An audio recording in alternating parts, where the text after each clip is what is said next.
الحمد لله رب العالمين وصلى الله تبارك وتعالى وسلم على سيدنا محمد سيدنا وسندنا وحبيبنا وشفيعنا ومولانا صلى الله عليه وعلى آله وأصحابه وأزواجه وذرياته وأهل بيته ومن تبعهم بإحسان إلى يوم الدين وبعد. قال الله عز وجل في كتابه الكريم: فاسألوا أهل الذكر إن كنتم لا تعلمون.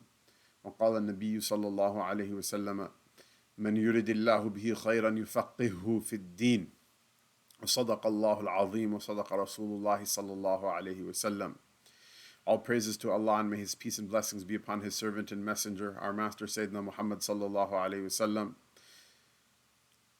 Allah Ta'ala said in His book, فَاسْأَلُوا أَهْلَ الذِّكْرِ, ask the people of remembrance, the people of knowledge, in kuntum la ta'lamun, if you don't know about something. And the Rasul sallallahu alayhi wasallam said, whoever Allah wishes good for, He gives him a deep understanding of deen. It seems that the Muslim community, or at least in particular Muslim social media, is in an uproar with regards to the recent overturning of Roe versus Wade. And the matter of concern to me, which is why I am taking the time to record this tract, is that not only is the discussion of the issue in a framework that's alien to our religion and to our legal tradition, to our ethical tradition, to our creedal tradition, and to our intellectual tradition, but people seem to be getting more and more belligerent as they diverge in their path from the framework in which the Shari'ah looks at and deals with this issue.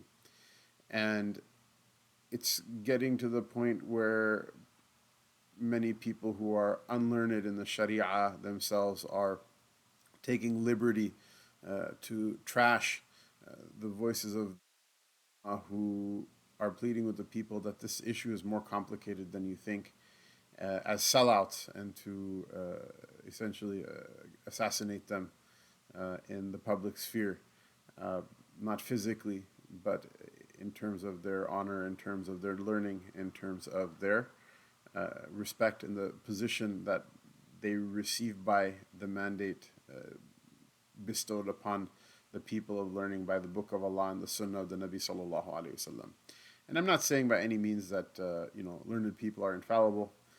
They have discussions that go between themselves, and ultimately, they their points of view need to be heard, and the Ummah will figure out, some faction from that class will say the truth, if there is indeed one objective universal truth on a particular issue. And in their discussion and in their differences and in their debates, people will learn something about the deen. And so for those few people left who are interested in hearing a point of view, and interested in possibly learning something that they didn't know from before, and possibly even changing their mind, I wanted to put forward a couple of issues related to the idea of abortion, the idea of terminating a pregnancy voluntarily, where it sits with relation to Islam, where it sits with relation to the current culture in the United States and in those countries that live in its shade, like Western Europe and like Canada, etc., and for that matter, those countries that aspire to be like them, which is really much of the world, and the politics involved in all of these things. That what does it mean to be pro-life? What does it mean to be pro-choice? Ethically, it's one discussion. Politically, it's another discussion. And one of the interesting things is many of the loudest and, to me, I'm sorry to say it so bluntly, but the most obnoxious voices out there, one of the accusations that they give to, that they point toward the ulama and the mashayikh that are pleading that this is really a more complicated issue than you think it is that you're ignorant, you're invoking nuance and the subtleties and complexities of fiqh while being ignorant of the larger political and societal context around you. And, that happens from time to time. This is one reason, we don't encourage fatwa shopping from ulama in different lands about issues that we deal with in our own localities. Not necessarily that because those ulama may not even be more learned, but because they don't understand the context on the ground. And so this concept that somebody might focus in on a particular and miss kind of the bigger picture, this is a valid concern. But sadly, it seems to me that the people who are most loudly invoking this, they themselves seem to be the most clueless of the context that they live in.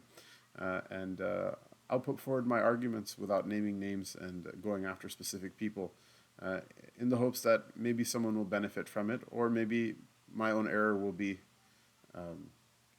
made manifest, and that we can benefit from listening to each other and from civil dialogue afterward. Barakallahu fikum.